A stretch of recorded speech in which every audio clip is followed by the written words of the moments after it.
అక్కయ్య, మీ భర్త కనపడకుండా పోయి 10 సంవత్సరాలు అయింది. ఆయన నా దగ్గర చాలా డబ్బు అప్పుగా తీసుకున్నారు. ఈ స్కూల్ నా దగ్గర తాకట్టు పెట్టి 5 సంవత్సరాలకి. కానీ ఇప్పుడు 10 సంవత్సరాలయింది. ఈ స్కూల్ నాదే. ప్రధాని గారు అలా మాట్లాడకండి. అది కూడా మా దగ్గర నుంచి లాగేసుకుంటే మా ఇద్దరు తల్లి కూతుళ్ళమేం చెయ్యాలి? మేమక్కడే ఉంటున్నాం. ఇప్పుడు మీరు అది తీసేసుకుంటే మేమెక్కడుండాలి? నేను మీ ఇద్దరిని చూసుకుంటానని మాట ఇవ్వలేదు కదా. నేను ఆ స్కూల్ మళ్ళీ తెరుస్తాను. ఇంకా లక్షలు సంపాదిస్తాను. కావాలంటే మీ ఇద్దరు తల్లి కూతులు అక్కడే ఊడ్చి తుడి చెప్పని చూసుకోండి. నేను మిమ్మల్ని అక్కడే ఉండనిస్తానులే. వదిలేయమ్మా, ఇలాంటి అత్యాశ పనులతో మాట్లాడితే మన పరివే పోతుంది. నువ్వు చేసేదేం లేలే గానీ గొంతు బాగానే లేస్తుంది నీకు. నా ముందు పెద్దవాళ్ళు మాట్లాడటానికి భయపడతారు, కానీ నువ్వు నా ముందు ఎలా మాట్లాడుతున్నావు? నువ్వు ఆడవాళ్ల గురించి తక్కువగా అనుకుంటున్నావు కదా. ఎవడో పిరికివాడో ఆడవాళ్ల గురించి చరిత్రలు రాశాడు. అంత మాత్రాన ఆడవాళ్లు తక్కువేమీ అయిపోరు. చూడు, ఎలాంటి రోజు వస్తుంది అంటే ఆ స్కూల్లో నువ్వు ఉండడానికి కూడా అడుక్కోవాల్సి వస్తుంది. కానీ అప్పుడు నేను నీకు ఆ పని కూడా ఇవ్వను. పదమ్మా. నేహ తన తల్లి చేతులు పట్టుకుని అక్కడి నుంచి వెళ్ళిపోతుంది. వాళ్ళిద్దరూ నడుస్తూ దూరం వెళ్ళిపోతారు. తల్లి ప్రధానమంత్రి గారితో అలా మాట్లాడాల్సిన అవసరమేముంది? ఆయన అసలే మంచివాడు కాదు. ఏమన్నా చేస్తే ఆయన మంచివాడు కాదని నాకు తెలుసమ్మా. ఇంకా గ్రామం అందరికీ కూడా తెలుసు. ఈ గ్రామాన్ని అతని బారి నుంచి కాపాడాలి. నాన్నని కూడా బయటకు తేవాలి. కాని నేహ, ఇప్పుడు మనం ఎక్కడుండాలి? ఇలాగే రోడ్ల మీద తిరుగుతుండాలా? రాత్రయ్యింది. అమ్మా, నేను పూర్తి ప్లాన్ వేశాను. మనం అడవిలోకి వెళ్ళి గుడిసె వేసుకుందాము. నేహ ఇంకా తన తల్లి అడవి లోపలికెళ్తారు. కర్రలు ఇంకా పాత చీరలతో ఒక చిన్న గుడిసె వేసుకుంటారు. ఇంకా వాళ్ళు రాళ్లతో ఒక పొయ్యి కూడా రెడీ చేసుకుంటారు. సాయంత్రం అవుతుంది. అక్కడే నదిలో కొన్ని చేపలు పట్టిపోయి దానిమీద వంట చేస్తుంది. భోజనం చేసిన తర్వాత వాళ్ళు ఆ గుడిసెలోనే విశ్రాంతి తీసుకుంటారు. అమ్మ, నేను ఎలా అయినా మొబైల్లో పిల్లలకి చదువు చెప్తుంటా కదా, ఇక్కడి నుంచి నేను ఆ పని చేస్తూ ఉంటాను. హా తల్లి, ఇప్పుడు నువ్వు ఈ అడవిలో ప్రశాంతంగా చదువు చెప్పగలవు. నేహ మొబైల్లో పిల్లలకి ఆన్లైన్లో క్లాసులు చెప్తుంది. ఇంక తను ఇలా అంటుంది: పిల్లలు, నా మాటలు జాగ్రత్తగా వినండి.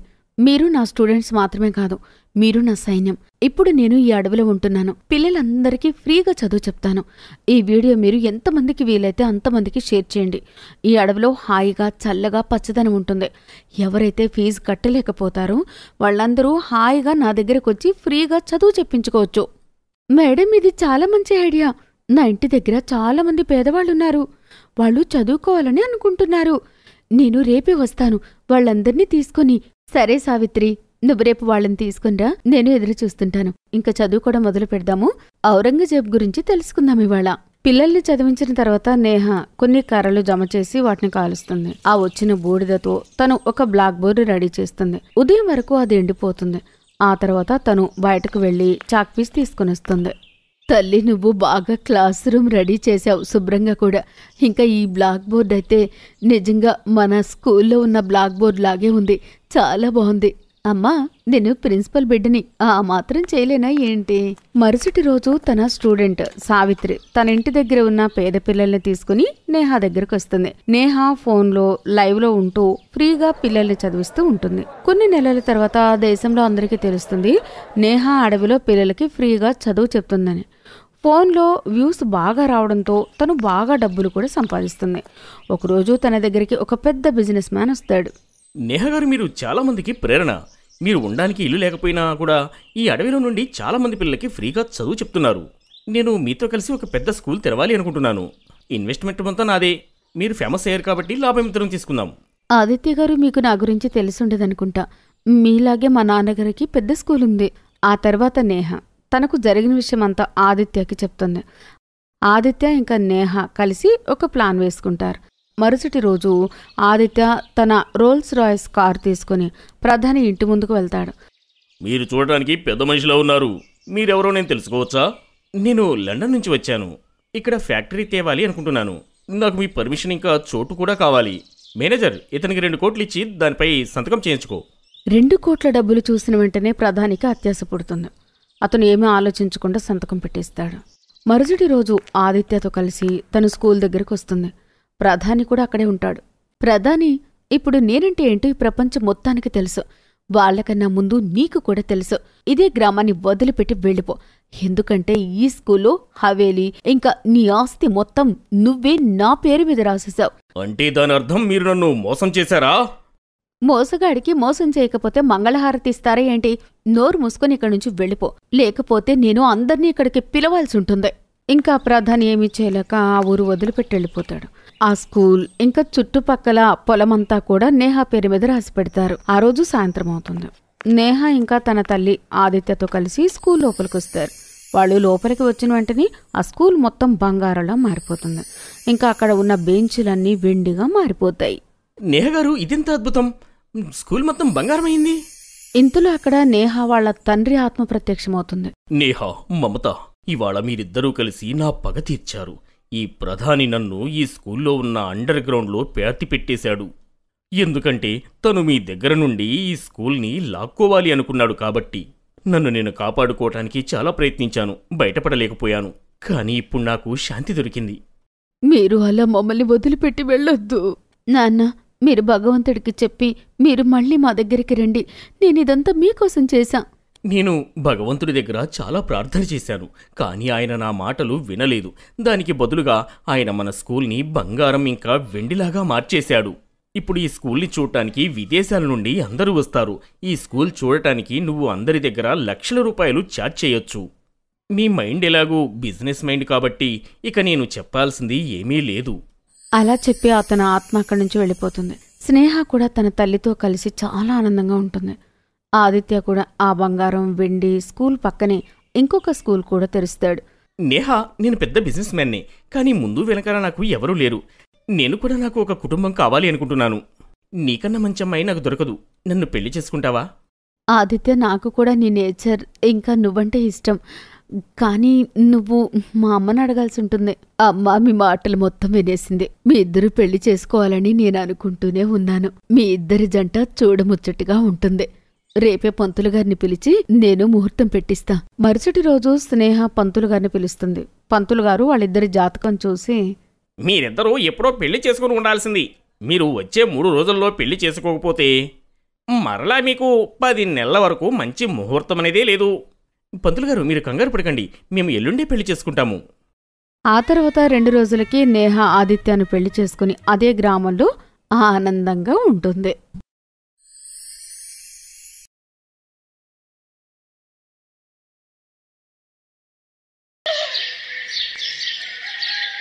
ఓహోల్ ఓహోల్ ఉష్ ఉష్ చట్పటక్ ఢమ్ ఢమ్ చట్పటక్ ఢమ్ ఢమ్.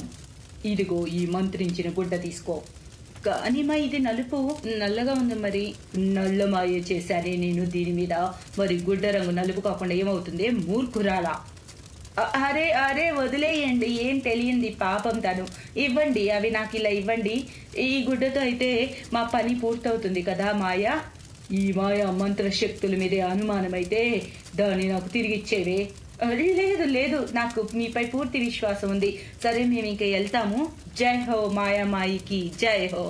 అలా చెప్పి వినీత తన కూతురు రవీన చేయి పట్టుకుని ఆ భయంకరమైనటువంటి ప్రదేశం నుంచి బయటకు వెళ్తూ ఉండగా అక్కడ కూర్చొని ఉన్న మాయా లోహపు గిన్నెను గట్టిగా నేలపై కొట్టడం ప్రారంభించింది. దాంతో క్లియర్ గా అర్థమవుతుంది మాయాకు కోపం వచ్చిందని. అందుకే గిన్నెను అలా నేలకేసి కొడుతుందని. ఆ తర్వాత, అయ్యో క్షమించుమా, నేను మర్చిపోయాను. దక్షిణ అయితే తెచ్చాను, నేను నాతో కాకుంటే ఇవ్వడం నేను మర్చిపోయాను. తర్వాత వినీత తన పర్సు నుండి తలతలా మెరిసే నోట్ల కట్ట బయటకు తీసి దాన్ని మాయా గిన్నెలో వేస్తుంది. తర్వాత రవీనాతో పాటుగా సైలెంట్ గా అక్కడి నుంచి బయటకు వచ్చేస్తుంది. ఎవరి మాయా? ఆమె రవీనాకు నల్లగుడ్డ ఎందుకు ఇచ్చింది? ఆ గుడ్డ నిజంగా మంత్రించిందా? ఈ ప్రశ్నకు జవాబు తెలుసుకునే ముందు అసలు ఈ ఇద్దరు వినీత రవీనాలు ఎవరో తెలుసుకున్నారండి. అసలు వీళ్ళకి కావాల్సింది ఏంటి? అరేమా, ఇటు చూడు, అది ఈ రోజు కూడా నాకన్నా అందంగా ఉంది. నీ ముల్తానీ మిట్టి లేపనం కూడా ఏం పని చేయలేదు, అంతా వేస్ట్. అవునా, అయితే పద, నేను ఇవాళ వేరే ఏదైనా చేస్తాను. పక్కింటి పిన్ని చెప్పింది, ఒకవేళ పండిన అరటి పండుతో. లేదమ్మా, వాటితో ఏమవదు. నువ్వేమైనా చేయాలి అనుకుంటే వెళ్ళి ఆ మీనా మీద చెయ్యి, నా మీద కాదు. అప్పుడు అవుతుంది. అంటే నేనేం చేయనమ్మా. అంటే తనేం చేయాలని? ఏదో ఒకటి, తన అందాన్ని విహీనం ఎలా అంతే. అప్పుడే నేను అందరికి అందంగా కనిపిస్తాను. మీనా రవీనా చెల్లి, కానీ సవతి చెల్లి. రవీనా నాన్న సంవత్సరం క్రితం చనిపోయాడు. అతను మీనా బాధ్యతను వినీతకు అప్పగించాడు చనిపోయే ముందు. ఇక తర్వాత ఆలోచించడానికి ఏముందమ్మా దానిలో? దాన్ని మనతో ఉండనివ్వద్దు. అరే కాస్త బుర్ర పెట్ట ఆలోచించు. ఫ్రీగా పని మనిషి దొరుకుతుంటే ఆమెను ఎందుకు ఊరికి చేదార్చుకోవడం? అయినా కూడా మీ నాన్న ముందే గట్టి ప్లాన్ వేసుకొని పోయాడు. తన సగం ప్రాపర్టీ దాని పేరు మీద పెట్టాడు. ఎప్పటి వరకు ఆ సగం ఆస్తి కూడా మన చేతికి రాదో అప్పటి వరకు దాన్ని మనతోనే ఉంచుకోవాలి, తప్పదు. అలా మీనా తన సవతి తల్లి అక్కతో పాటు ఉండాల్సి వస్తుంది. కానీ ఆ ఇంట్లో ఆమె పని మనిషి కంటే తక్కువేమీ కాదు. ఇంటి పనులన్నీ తానే చేయాల్సి వస్తుంది. దానికి బదులు ఆమెకు కనీసం సరైన భోజనం కూడా తినటానికి దొరికేది కాదు. ఇక మిగతా ఏవి కూడా ఆశించడానికి వీలే లేదు. కానీ వీటన్నిటికన్నా మీనాను ఎవరైనా చూస్తే చాలు ఆమె అందాన్ని అసలు పొగడకుండా ఉండలేరు. అదే రవీనాకు నచ్చక రగిలిపోతూ ఉంటుంది. మీనాపై ఇంకా ద్వేషాన్ని పెంచుకుంటూ ఉంటుంది. మా విషయం ఏమిటంటే నా బర్త్డే పార్టీకి ముందే ఆ మీనా మొహం అందవిహీనం అవ్వాలి. కావాలంటే వేడి నూనె పోయి తన మీద, లేదా డాబా మీద నుంచి తోసే అంతే. లేదమ్మా, అలా మనం చేయకూడదు. లాయర్ చెప్పిన విషయం నువ్వు మర్చిపోయావా? ఒకవేళ మనతో ఉంటున్నప్పుడు దానికి ఏమైనా అయితే దాని పేరుతో ఉన్న సగం ఆస్తి అసలు మనకు దక్కదు అనే విషయం మర్చిపోయావా? కానీ మా ఇప్పుడిక నేనేది భరించలేను. అన్నీ చేసి చూశాను. కానీ బజార్లో ఇది వస్తుంటే నా వైపు ఒక్కరు కూడా చూడలేదు. నా బర్త్డే పార్టీకి నా ఫ్రెండ్స్ తో పాటు రోహిత్ కూడా వస్తున్నాడు. ఒకవేళ అతను ఈమెను చూసి తన్నే ఇష్టపడితే, లేదమ్మా నువ్వు ఒక పని చేయి, పార్టీ రోజు దీన్ని ఎక్కడికన్నా బయటికి పంపించేసాయి, లేదా దాన్ని ఇంట్లో పెట్టేసి తాళం వేసాయి అంతే, పార్టీకి మాత్రం రానివ్వద్దు. అవునా, మరి పార్టీ పనులను ఎవరు చేస్తారు? అరే నువ్వు బాధపడకు, నేను ఆలోచించాను, దానికోసం వేరే ఒక మార్గం ఉంది. ఆ తర్వాత వినీత రవీనాని తీసుకొని మాయ దగ్గరకు వెళ్ళింది. మాయ ఒక ప్రసిద్ధ మంత్రగత్త. అయితే నువ్వు కోరుకుంటుంది నీ సవతి కూతురిపై మంత్ర ప్రయోగం చేసి ఆమెను అందవిహీనంగా మార్చాలని. సరే అవుతుంది, కానీ దక్షిణ బాగా పెట్టాలి. ఏంటి, అర్థమైందా? దాని గురించి చింతించకండి మాయమ్మ, మీకు మీ దక్షిణ దొరుకుతుంది. కేవలం మీరు మీనా దానికదే అందవిహీనంగా మారేలాగా ఆ నేరం మాపై రాకుండా మార్చాలి. ఇక మా రవీనాను కూడా అందరికన్నా అందగత్తెలా చేయాలి, అచ్చం దేవకన్యలా ఉండేలా. సరే అయితే నా మాటలు జాగ్రత్తగా విను. నేను నీకొక గుడ్డను మంత్రించి ఇస్తాను. అందులో ఒక ముక్క నీ సవతి కూతురికి, ఇంకో ముక్క నీ కూతురికి. దాని మాయ వల్ల నీ సవతి కూతురు అందవిహీనంగా, నీ కూతురు దేవకన్యలా మారుతుంది. కానీ కేవలం గుడ్డ ముక్కతో ఆ మీనా ముఖం ఎలా?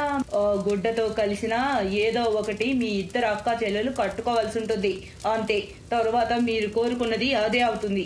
రవీన వినీత అన్ని విధాలా ఆలోచించారు. మంత్రగత్త మాయా ఇచ్చిన గుడ్డ తెరిచి చూడగా అది మధ్య నుంచి కత్తిరించి ఉంది. ఇక దాని మీద మీనా రవీన పేర్లు రాసి ఉన్నాయి. అలా కొద్ది రోజుల తర్వాత, ఇదేంటి మా, ఆ గుడ్డ రంగు ఒకటే, పైగా ఇద్దరి గౌన్ల రంగులు కూడా ఒకటే. ఎలా కుట్టించావు నువ్వు? ఇక ఎలా తెలుస్తుంది నేనేది కట్టుకోవాలనేది? నీకైనా తెలుస్తుందా? చాలా తేలిక. ఇదిగో చూడు, నేను నీ గౌన్ పై బంగారు రంగు బటన్ కుట్టించాను. ఇక దాని గౌన్ పై సిల్వర్ రంగు. దానికి బదులుగా ఇద్దరి గౌన్ లోపల ఉన్న గుడ్డ లోపల ముక్కల్లో మీ పేర్లు కూడా రాసున్నాయి. ఇక త్వరగా వెళ్లి దానికి ఈ గౌన్ ఇచ్చేసి వద్దాం. ఇక ఆ తర్వాత చూద్దాం ఈ రెండు మాయా గౌన్ల అద్భుతం. అమ్మ కూతుర్లు చాలా సంతోషంగా సిల్వర్ రంగు బటన్ ఉన్న గౌన్ తీసుకుని మీనా దగ్గరకు వెళ్లారు. మీనా, ఇది తీసుకో, అమ్మ నీకోసం గౌన్ తీసుకుంది. ఈరోజు సాయంత్రం పార్టీకి నువ్వు ఇదే కట్టుకో. లేదు లేదక్క, ఇది చాలా ఖరీదైందిలా ఉంది. దీన్ని మీరు వేసుకోండి, మీకు చాలా బాగుంటుంది. ఇక నేను ఏదో ఒకటి వేసుకుంటా, పైగా ఇవాళ మీది పుట్టినరోజు. నీకు ఒకసారి చెబితే ఏది అర్థం కదా? ఎలా చెప్పానో అలా చేయి, సరేనా? అయినా ఇంత మంచి గౌన్ వేసుకునే అర్హత నీకు లేదు. కానీ మేము దయగల వాళ్ళం కాబట్టి అతిథులందరి ముందు దిక్కులేని దానిలో ఉండకుండా అందరం మమ్మల్ని తప్పు పట్టకుండా తీసుకొచ్చి ఇచ్చాం. తీసుకొని నోరు మూసుకొని వెళ్లి గౌన్ వేసుకొని తయారైరా. మీనాకు ఆ గౌన్ వేసుకోవడం ఇష్టం లేదు. ఎందుకంటే ఆమెకు తెలుసు వినీత అది సంతోషంగా తన కోసం ఇవ్వడం లేదని. అయినా కూడా ఆమె తప్పనిసరి వేసుకుంటుంది. మరోవైపు రవీన చాలా సంతోషంగా ఉంది ఈ రోజు. ఆహా, నా గోల్డెన్ బటన్ గౌన్, దీన్ని వేసుకొని నేను దేవకన్యలా అవుతాను. ఇక రోహిత్ నావాడవుతాడు. ఇక ఆ మీనాకు అందరి ముందు ఇవాళ తల తీసేసినట్టు అవుతుంది. ఎంత మజా వస్తుందో. నేను మెరిసిపోతాను, ఆ మీనా వాడిపోతుంది. తయారవడానికి వెళ్తుంది. తర్వాత పార్టీలో, అరే రోహిత్ బాబు, నువ్వు వచ్చావా? రవీన ఎప్పటి నుంచో నీ గురించి అడుగుతూ ఉంది. కానీ రవీన ఎక్కడ ఆంటీ? అది తను తయారవుతుంది. నిజంగా ఎంత ముద్దుగా ఉందో. ఒకవైపు నా కూతురు ఎంత అందగత్తంటే, ఇంకా ఆ గౌన్ ఉంది చూసావా, ఆహా ఎంత బాగుందో. దాంట్లో దేవకన్యలా ఉంది తను. అది వేసుకొని నువ్వు తను చూస్తే అలా చూస్తుండిపోతావు అంతే. వినీత చెబుతూనే ఉంది, కానీ రోహిత్ ధ్యాస తన మాటలు అవేవి తన మీద లేవు. ఎందుకంటే అతని దృష్టి మరోవైపు ఇరుకుపోయింది. కేవలం అతనిదే కాదు, అక్కడున్న అందరిది ఆమె వైపే చూపు. వినీత కూడా అది అర్థమయ్యి అటువైపు చూడగా,